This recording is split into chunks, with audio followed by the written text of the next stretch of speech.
Non, justice, c'est pas naïe, moutouazala, les colons, azati. Nous sommes tous en Sami Beko. Azan est grand. Kofi Olomide, grand prêtre, bambongo, baninaï. Mais la justice, nous sommes tous en Asi. Kofi Olomide, a aussi le problème, moroboy, tout le monde est là, justice français, Hollande la Maramouana, parce que Bayebi, que ça dossier moroboy, Toriko Lobara, était que ça à l'Okuta. Parce que ceux qui ont le mais quand on a idée depuis calme. Donc ça montre déjà que si on a de la boue, on a 5 ans de justice, c'est ça la moussala. Parce que nous avons le que je suis Kofi, ou bien je suis Bandekwana Basi. Parce que nous avons un Congo. On a que mais je suis Tariq, je suis Nassiba Sele, je suis Ben Mavembo. Comme on trop na Congo, on est à tout ça vivre dans l'hypocrisie. Donc ce Nicolas Salim Mabel ou quand même qui était beau, mais que je suis Nicolas. Bon, attends, je suis Nicolas. Je rappelle ça à journaliste, c'est ça chaque mois. Ça oui. Chaque ça, tu bolo belanga, bozala toujours na top. Bref, les on a biso manique de John. Donc c'est ça. Donc il est copano qui va ça il copate parce que so saline il copaye bagage aolia yo donc voilà. En tout cas, Mikolo, bisira tu na okene na yo kaka des artistes. Na yo Pyromane a fait le goal, na yoki na hérité watana banzem lokwa la caillot surtout côté moi ça n'a plaisir abi na kiko sala examen hôpital docteur akainga na maladie ya malaria sikoyo akainga komi pardonnance mais sikoyo ebi mabe docteur gani abosani ko tuna ngase malaria yango bandaki ndenge e ko zape bandaki peut-être na bolingo ndenge na ndo linga na sibasele sikoyo ko raisonner comment sanga ba crap ba tension ba nini e bimisi malaria.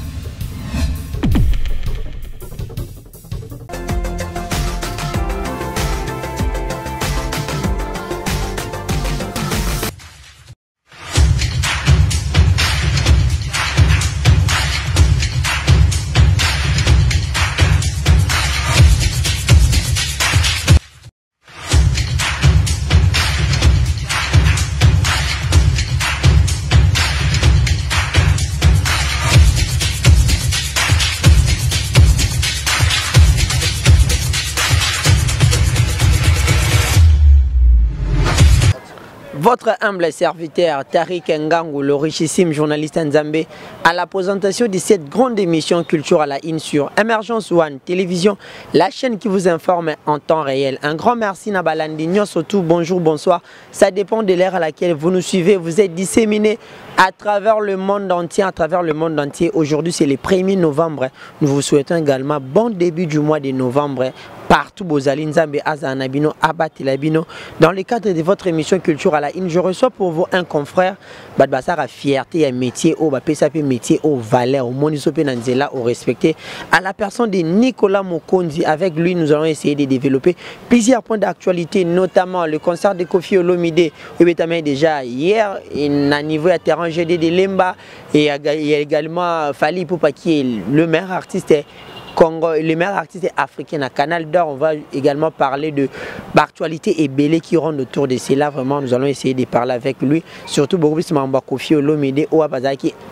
Et en procès, on appelle à niveau à Versailles. Vraiment, un grand merci Nabalandinho. Surtout, vous êtes disséminé à travers le monde entier. N'a pas Simbo, n'a pas Pissa pour chef de ville. Mon vieux, plein de bonnes choses à toi également. À bienvenue au Signor, le mannequin des Lions. Berti Souvé, Papa Zara. Alain Kembe, la garçon de disque. Mido, si vous êtes d'accord avec moi, Fongolara déjà Chana Pissara invité dans Ngambote. Bonjour Nicolas. Ouais, bonjour Ngangou Tariq. Donc, bonjour Pena chaîne Nabiso, Emergence One Télévision. Donc, merci Nabatunio. Balinga Nicolas Mokon, j'espère que Zamba Bosona les na chaîne O, mais Zamba la soukate. Na beng ba abonné nyoso ya Nicolas Mokon, si donc s'abonner pe na chaîne O parce que félicitations à yo mon frère, tu travailles très bien au salam salano bien. Continuer à raboer. Tika bamba benga ko kaka ke ya mutu ya gola. Lobi pe ba robengo mutafali, lebe una ba robengo pe mutakofi et ça là bien. Pourquoi pas aussi bambote na ba o ya ngai Tariq parce que tozab muto to lera na batu, to melara na batu, mais to mandiate parce qu'il y a des gens qui boivent oui c'est vraiment mais quand nous sommes bois qui pena bottle pena alors parce que moi ça m'étonne hein ba benga penote batindeli mutu mo $30 nabi fio pena oza talo wana si ba selete $30 ok pe western eza mbongo ebele etari ya mbongo ebele mais papa ba kilo na biso parce que mutango comment otinde lisiko mutu $30 mais obetelanga lisolo ke na tindela ke kutu $30 là ce n'est pas bien yango moni biso ba Nicolas Mokonzi Tarik ba benga biso ba orgueil po nini quand lobi ne balé to valoriser boulot au moni ska Nicolas Zolé au moni ska Nicolas la lobité c'est un responsable. Merci na maman Orline Nzenzababi, joyeux anniversaire à toi. Pourquoi pas aussi à maman Béatrice Bazout, maman Joël Basunda, na peso bambo Tesco Zali, maman Mokonzi. Pourquoi pas aussi à Amélia Monama, Boni Boni Basango, à Nzambe Nangado, na habité. Odilo m'a pris exemple à suivre, donc Nicolas Yeo, Natarik, donc Babi, le Lopena, Tozo Panza. Voilà. Tozo Panza, Nicolas Mokonzi. Déjà, on commence avec l'actualité. Kofi Olomide, déjà, avait une semaine tellement agitée, procès en appel, danseuse va fonder pour agression sexuelle et puis séquestration sur la période allant de 2002 à 2006. Mais tout le monde Kofi Olomide a quitté son Kinshasa au moment où il a verdict le 13 décembre. Et puis hier, il a livré un concert dans le terrain de Lemba, sa terre natale, Tema Yazamwana Lemba. Ben impressionnant parce que maman qui tout autour de Kofi Olomide, le but au monde sous ba danser zango tale belé les sous na podium. Grand mot pas azaka, grand mot pas au comment. Non, justice c'est pas naé mutazala li kolona zati.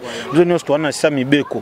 Azane grand Kofi Olomide grand prêtre bambongo baninaï mais na justice biso histoire na si Kofi Olomide auto le grand problème moko boye to moni lelo o justice français ba olandela makambo wana parce que ba yebi ke ça dossier moko boye to ko lo baga te ke ça lokuta parce que ceux qui ont le côté mais katana idée depuis calme. Donc ça montre déjà que si ba Hollande la bo, là on a 5 ans de justice c'est ça la musala parce que na ko lo baté que je suis Kofi ou bien je suis bande kwa na basi parce que na mona ngo mingi na Congo. On mona bena que mais jo ngo comme je suis Tarik, je suis Nasiba Sele, je suis Ben Mavembo. Comme na mona ngo trop na Congo baza wana za to tsaka ko vivre na ba hypocrisie. Donc soki Nicolas Sali Mabel ba quand même qui était boité mais que je suis Nicolas. Bon attends na bomaki mutu je suis Nicolas. Non. Donc justice c'est ça la musala bango bazong le 13 décembre si je me trompe pas. Justice baro landela maramba yeba. Qu'est-ce qui se passe nini le kaka ya solo ya lokuta soka oza condamné au mérite ça la condamné. Soyez pas aux alapé que ba samba monde que non azala quitter na mambwana oza pas quitter donc ndé pas ça qui a quitté na oya liboso.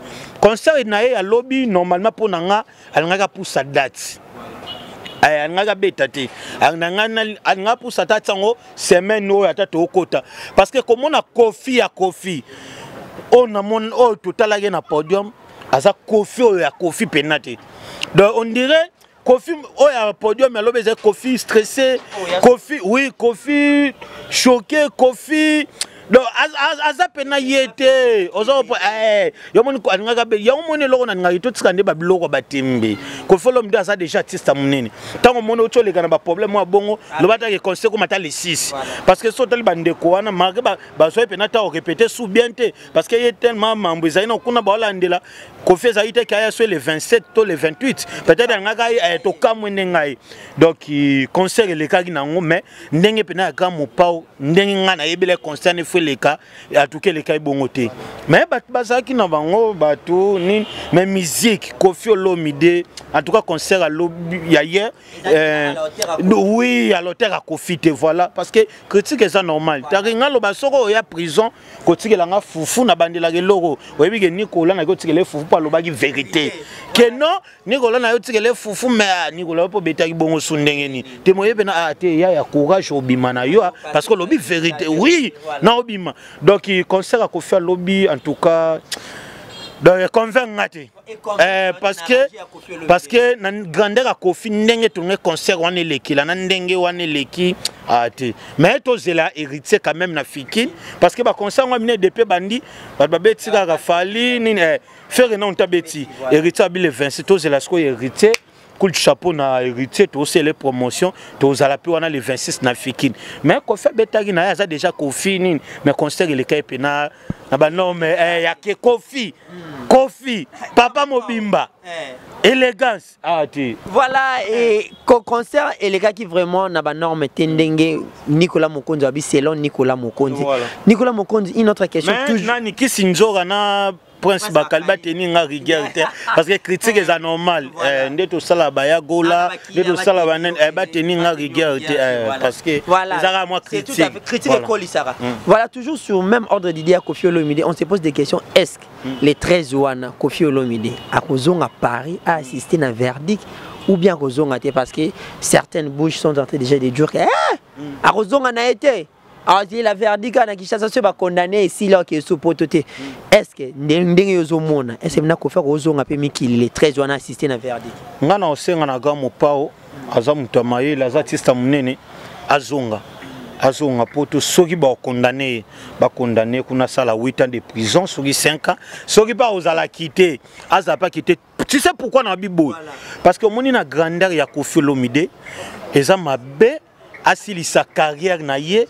na ndenge moko boye soki ke ya ba nini ya ba prison ba ni moto yebi des choses no innocent Koffi na osenga e Koffi parce que na ba maître avocat boyebi ke Koffi azana innocent Koffi azonga poto azonga pe na poto parce que moni vie ba vie lelo moni so otali Koffi Olomide lelo aza Koffi Olomide ya ba œuvre na ye mais na ndenge ya makambu lelo so to bito tala numéro 1 ya ba musicien c'est fait rigola Koffi Olomide azo mérité kaka numéro 1 par rapport à ba œuvre par rapport à HP mais na makambu boye lelo fia sala nango susute ozo comprendre donc oui que ba vie ba beta ba biloko bien trop donc ako ya pe bo beta libinata 5 nzembo moko boya kala pe ka concert pe l'équipe bien donc Koffi Olomide azonga abangate azonga pe na kuna moto ayebi likambo ki marate ozo reprendre oyebi no likambo te ko kimate soko yebi nde okima donc vie zonga soki pe ba condamner ça nango problème te arkeli lelo na prison non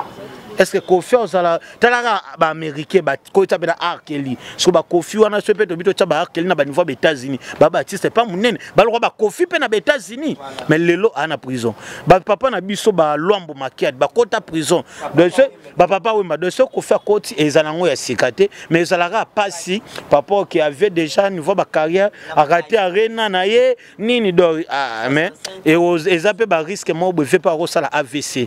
Donc à côté prison donc justice bo savait te nanzimité parce que Javier a raté un concert à Vinae et puis concert à Ngeneza il y a aloba kangwa taka via comment ko bimisa so vraiment na kufa vraiment jour vraiment na kufa rara on se reprend via bena ko lo ba bon na senga vie justice c'est ça comme ça là bien Koffi Olomide aza lelo ba icône na ba ministère so de bito tchana Afrique aza grand donc akimate bato ba yebise ke Koffi ko kendete même basi na et moi si na pardon basi na mon rebeta mabako te moi si na mama lia makambo nasi basi la loba te moi si na ye na bana na ye abando ki ata la pe bango na poto donc il veut ko kimana yo te bando yao ando te me poto amba ya mais veut ko kimana ote yo ano innocent na mambo nga déjà na omona parce que so za innocent on nga ko ya te choye oza innocent veut kende poto. Voilà, merci beaucoup à Nicolas Monkondi, une très belle analyse sur les sujets de Koffi Olomide, vraiment un grand plaisir d'être avec des journalistes intelligents, bah tout va résonner tellement bien. Nicolas Monkondi, nous allons entamer le deuxième point de l'émission Nabiso, babi polémique qui a consacré sur les sujets bah trophée, fait rigoler le padre Jésus de Niens, l'homme qui amène la rumba congolaise au bon port, à ce titre il y a meilleur artiste africain, na Canal d'Or. En 2017, aujourd'hui, il fallait pour pas du titre, on a meilleur artiste africain, meilleur artiste francophone. Polémique, on est côté na télé, côté na internet. Toi, tu peux dire quoi par rapport à Trofa Falipo? Bravo. Aza artiste mboka zuinaye mais elo ora isala nga parce que tout ça comparer mon artiste net fali azelo moko boye aye to comparer toujours kana faire rigola parce que omoni bon net na minute bon ba zuisa ngwa bimi meilleur par rapport à azana nzembo moko boye to nini to parce que comme on a net na minute au faire rigola déjà kobanda déjà net so tali ndenga zwa trophée na yo azwa ya par rapport ya meilleur artiste nana oyoki même chanson jugement yo mo peno fall parce que nzembo na jugement bando sala succès avant rappel ça pena ba journaliste de ça chaque mois yo na si ça détari oui chaque de ça te bolobela nga bozala toujours na top bref yo mo zomona lelo zomona ndeko na biso Manique de John donc c'est ça donc il likopa ndoki basala ni likopa te parce que so saline likopa yebaka ke aolia yo donc voilà. Voilà, merci beaucoup Nicolas Mokonzi. Un grand merci également à Gilles Tamba, le revendeur Mtate Kami Tukasolo. Vraiment, Nazana Nicolas Mokonzi, l'un des grands. À sa fierté, il y a Boulon Nabiso. Nicolas Mokonzi, pyromane. 1 million de vies dans 3 semaines. Babi Fergo la mimaki batuna terrain naître. Kuna mtoko telo azati chaîne bataba mindele. Bamso abetaka ba inani pour que ça 1 million mais Fergo là dans 3 semaines. Tes réactions puis impressionné par rapport à 1 million à plaisir à Makasi premier artiste na Utras na 3 semaines abeta 1 million de vies parce que ezo mata déjà au moins que ezo kenango. Donc ça logique et là ça n'a plaisir ya moi eza ko booster te. Au moins parce que 100 fois par jour. Donc, oh, senti que 1 million, au tali na ba commentaire, au tali ba j'aime, au tali ba ni au mona ke, ezoko kana, ke au mona benage, au tali benanze mo mususu bon. 5 millions de vies. Mon taliba commentaire, au taliba j'aime. Mais comment ils ont balanati? L'Européen fait balanaka. Donc, Pyromane a fait rigola, à la qui c'est toujours grandeur naïe. Parce que notre tout moi, Nicolas me reprend, il fait attention à chaîne naïe, t'es habité. Et c'est un gars qui est artiste, Alex Abadouke, Azak capable. Mon île, il fait rigola, Azak capable de yemba na langue nyonso même na chinois. Alors yemba tout c'est pela non, mais artiste belé ba okokate. Yutra c'est côté na chaîne ni kutu ya batu. Eza ninde ko ya wera ninde ko ya faire mais au sati pena ke Zembo qui est bien les lots ODG qui est déjà sur na 2 millions parce qu'il y a 1 million et quelques déjà et là on a déjà dans les bons donc il plaisir na faire rigola monima baba vie okutu ye kuta lingane ko lobela ngote parce que boyebi bat ba lobela on peut boyebi so ya bato ba gangela on ba suka ozo comprendre Robin na suka te bongo Robin na suka to solo la nabia ado bimisa goûter nzeta ngo beta toza direct. Beta nzete combien de vies? Beta goûter combien? Donc ça montre que Salara Moussala bien bien pe lobela ngote artiste fait go la beta acoustique il y a 46 minutes. Et beta le commission a comme premier artiste était encore 1 million. Premier artiste congolais vidéo il y a 46 minutes et beta 1 million. C'est fait go la mais pourquoi lobela ngote? Faut que l'obéla, bon, bah, qui m'a macasse. N'a qu'à moi, bino, l'obéla, ngote. Un bon l'obéla, on va boga de la presse, bah, gouver, banas. Bon l'obéla, 46 minutes, artiste, on a zanango. Bon l'obéla, vidéo 45-46 minutes, 1 million de vies, mon frère. C'est facilité, c'est pas l'obéla. Donc, bravo, on a fait un pyromane, 1 million à booster, 1 million à sombate, 1 million à normal. Donc, plaisir, nae. Et là, quand on a zobanga, tout cela on a na sibase na tuni. Est-ce que comment on regarde moi, comment on a pyromane? Est-ce que faire à cause à suna banzembo école les pyromane na sibase la ibisa au coup du moni, wana ou des élo te na bien mamatika. Donc ngaru pyromane on a na moni que Baptiste belé ku ba royemba boete mais oui ça que pyromane est loroté. Donc bravo na eto zelaka album ngo bima bima. Akanga maramuna indenga mesano kanga mboka. Voilà. Bravo na artiste 1 million de vie à logique ya solo boende to lingaka. Kitoko boende to lingaka. Mais moi moni bango 1 million de vie à loger au moins de su bango sko temps. C'est ça bongonde. Faut lingaka sko ndeko sala nzoto. Santé. Nzoto na ngozaka santé. Nzoto. Nzoto neni.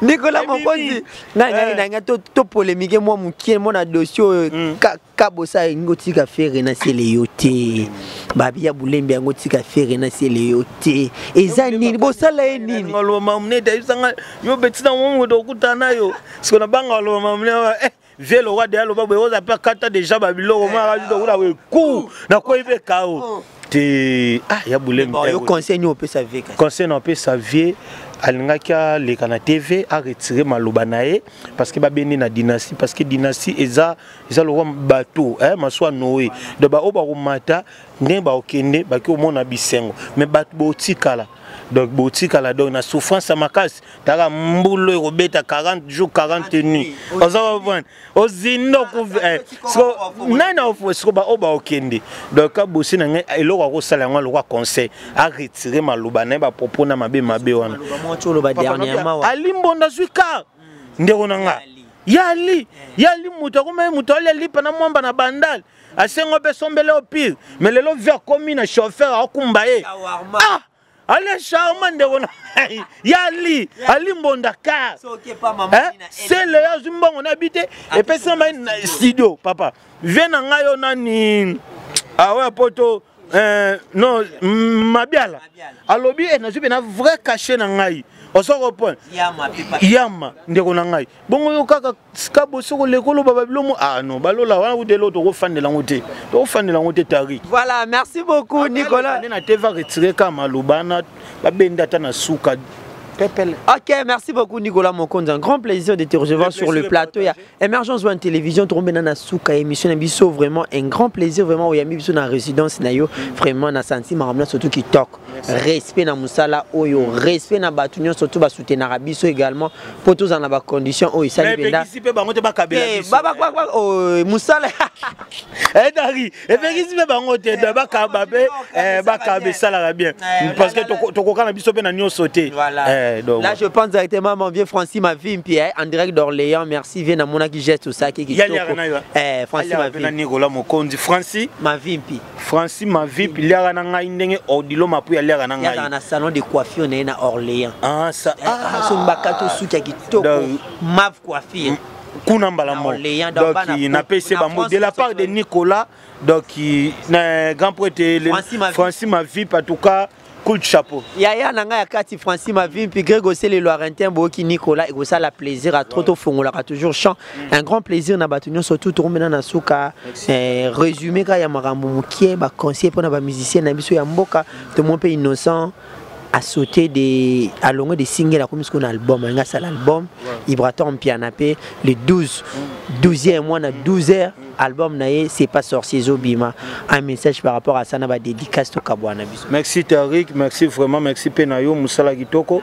Donc nandé na lobaki Nicolas Mokonzi, je suis là pour soutenir les artistes congolais. A konso ba obasala Moussala bien.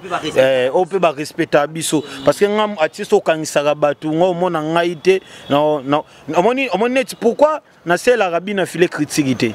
Obi pourquoi akangisaka batu. Oh oui. Il y a un monde qui a aussi critique, ata sale loko bien malam, na ngade parce que au moins critique mobo na osala erodera il y a un monde qui pas été parce que akangi sarabatu. Pourquoi na qui pas payé été? Yé. Oui bien non yé. Yé. Na ki po nini akangisa ba do yango moni na lobela na faire gola na lobela na déplique pomba pa bimisa bolos bolos obosani déplique pomba ona ya cheta oza bolos na yoka ouais nazo senga déplique yamba na yamba forma solo déplique forma solo za musicien azane tolérant na ba question nyos talaka ken piano tune question mais depuis yozo souffrir so ça ba tu misusu ba ko ngelo wana te ako fâché pe donc bo tourner na semaine au jour azaka na ninga na benga yo boke bokutani bo tourner nazala ngaka ya yete nazala ngape voilà depuis pomba bolos ezoya to soutenir ngo ezaka na stabilité na volume de parce que ça peut na fitiri na faire na volume 2. Ibraton puis un coup de chapeau babi ce n'est pas sorcier et Zoya na makamunango le 12 décembre na 12h et puis 12h ça est moko boza sacré 12h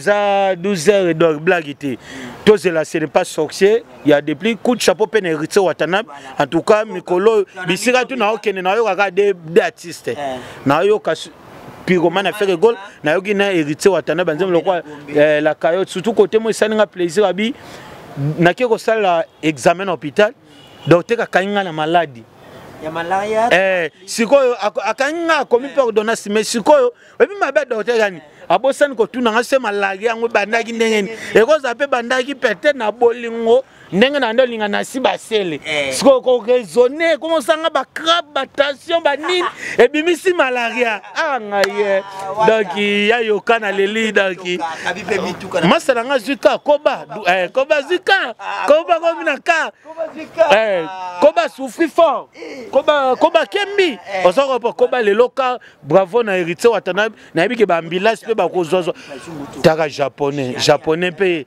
ya japonais na mona bango bato ke bozwaki na bino vie mais vie ekima kibino boye ko rattraper on a 18h bazalo roi kasi japonais na limbonda bandemo de ba ko rattraper vie na 18h bazaki na vie vie kimi ba rattraper on a 18h donc bravo na bango donc mais yebe azasu na dynastie oui kuna beso c'est mikolo pena donc na bike ba nyonga parler sili donc moi était na mabele déjà ils sont mami nango ba côté na biso kuna ba côté Nicolas osombi asomba pe moi ya muke. Donc merci bah toi retenir que Nicolas Moro na zapo na ba artiste tout. Je suis pas là que pour comme ça nga faire. Ba ta faire bango ngaite. Bango banasi ba sel ba ngai ba ben mavembo ba gouve ba nanu ba fisto ngaite. Ngasko na soutenir ka faire parce que les artistes sala musala na ye kitoko. Afinga mpetro ya ngomoni sala nga passe mais merci na yo tari ngangu donc soki loriza yaka to lobela c'est la famille donc la famille est sacrée mon frère. Merci na Odilo Mapouya, merci à Madame Osombia Joy depuis quelque part. Pourquoi pas aussi à Glody Abedi, Boni Bassango, Eve Bostapen, Amélia, voilà Moutuna yo, Amélia Monama, Pesela Anga Bango Sangoge, Obakani Saga Yanga. Na oyonga na zalara ezelo moroté c'est des choses différentes. Merci na maman Annette Bassou na gela obula, merci na yo petari ngandok na CP un grand Mido derrière la caméra et ça et ana masana pas les lots fort Clovis et Mimpala boa vida Clovis Mimpala Clovis Mimpala lebo boa vida allez là comment bien la PCP va mbo ya zapan de quelque part alinga ba beska za mais la ga isangoke ni kola mokonzi pa lingaki makasi. Voilà, merci beaucoup Clovis et Mimpala boa vida de quelque part. Joël Gazo va eu plein de bonnes choses à vous. Julio Tamba l'ambassadeur le revendeur Mtate Kamitu Solo avec Nicolas Mokonzi. Vous allez suivre ça sur Émergence One Télévision. J'ai sali la présence de l'assistance. Il y a ba confrère na ba concert ngai. Nancy va c'est les VIP babi Nancy va c'est les VIP également à Ben Mavembo les positivistes également Yayoka plein de bonnes choses à toi on est ensemble Babi Mido derrière la caméra Hervé aussi ta peine Misapiankolo héritier Iboula Killer Kilesi tout le monde ça derrière dans Zobo ça na combo Glody Abedi également Glody Abedi plein de bonnes choses à toi vraiment bossali biso plaisir à trop le lot Rosic tout hasard qui a Gloria Bongonda et Rayana et ça les plaisirs à trop merci restez toujours branchés sur Émergence One Télévision.